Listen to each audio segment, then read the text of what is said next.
Hi everyone, I hope you're having a good day, and this is the continuation. I hope you watched the first video that I posted. It's about the people. It's kind of like a Bible study, but it was my quiet time that I wanted to share. I wanted to share it with you guys, and this is it. Where people were and are unable to invent sufficient ways to draw near to a perfect God through religion, God was building a bridge by which the Almighty could span the gap from heaven to mankind through grace. Thus, grace reverses normal thinking that we have to find a way to God and ushers us in the inconceivable.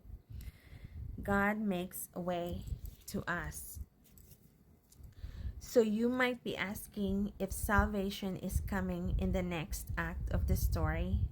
Why don't we just skip this act called people and get right to the life and times of Jesus? Why not just get straight to his salvation work on the cross? Why keep rereading the sin-filled cycle of God's chosen people? The answer is because the section called people is in fact about one person.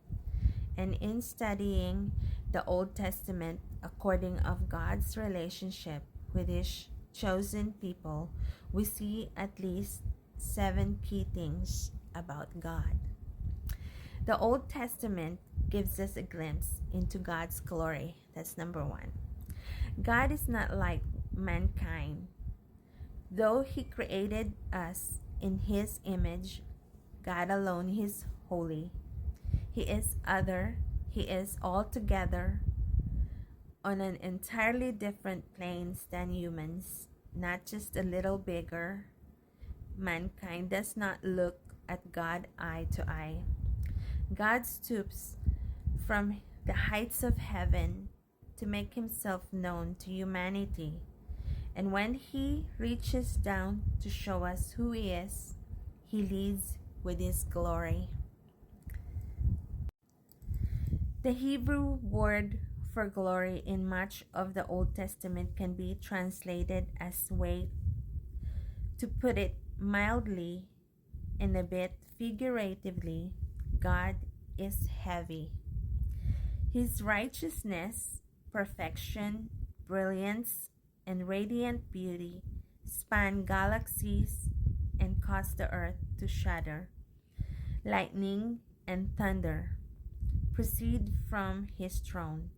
To see him in full will be the end of any mortal. Thus God reveals glimpse of himself to fallen mankind, knowing sinful people could never find God on their own. God initiates a relationship and reveals himself to his created ones.